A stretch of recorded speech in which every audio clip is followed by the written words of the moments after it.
우리는 사도행전 19장에 나타난 이 놀라운 능력, 희한한 능력에 관해서 매주 함께 말씀을 보고 있습니다. 이 세상에 힘 있는 게 참 많습니다. 그런데 특별히 20세기, 21세기로 들어가면서 근대 이후에 물론 역사적으로도 가장 큰 힘 가운데 하나였지만 가장 강력한 힘은 누가 뭐래도 돈의 힘입니다.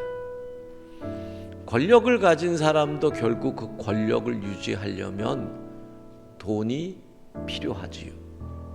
내가 인기 있다 없다를 무엇으로 증명합니까? 인기의 열매를 확인하는 게 돈입니다.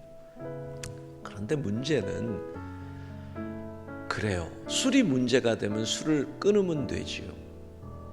사람이 문제가 되면 사람을 끊으면 되죠. 근데 돈은 끊을 수가 없습니다.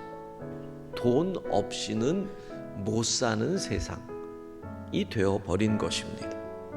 그러니 21세기의 돈의 힘은 역사상 가장 강력한 힘을 가지게 된 거죠. 오늘 본문도 결국 보면 돈 때문에 일어난 일들입니다. 저는 이 본문을 읽으면서 가장 충격을 받은 것은 마술을 하는 떠돌아다니며 유대인들이라는 표현이었습니다. 여러분, 유대인이 마술을 한다. 이건 유대인의 정체성에 감히 있을 수 없는 일입니다. 제사장 가문에서도 이런 일들이 일어나고 있습니다. 기초가 뿌리채 흔들리는 겁니다. 이유는 돈이 되기 때문입니다. 사람들은요, 어디서 선동에 넘어갑니까? 돈. 어떻게 에베소 인구의 10분의 1이 모여서 2시간 동안을 말도 안 되는 소리를 이렇게 합니다. 선동이 먹히는 거죠. 그러니까 그 말은 에베소 사람들이 지금 아데미 여신을 섬기는 이유가 딴 게 아닙니다. 수입이 되기 때문에. 예수님은 돈의 힘의 능력을 너무나 잘 알고 있습니다.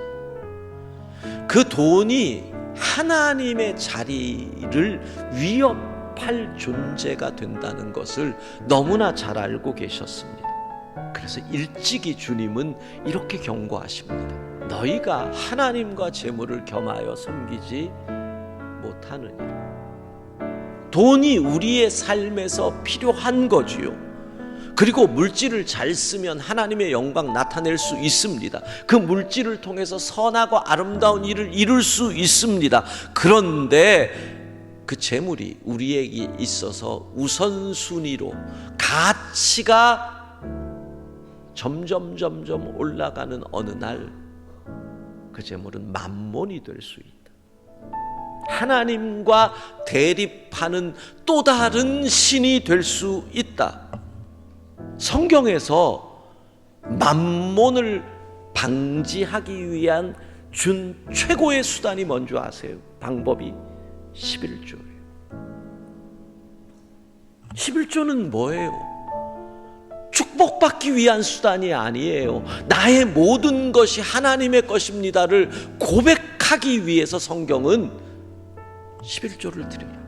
하나님이 나의 모든 것의 주인이십니다를 고백할 때 우리가 만몬으로부터 하나님에게로 돌릴 수 있다는 거예요. 신앙의 역사에서 지금처럼 돈과 하나님 사이에서 갈등하는 때가 언제 있었습니까? 그런 가운데서 성경은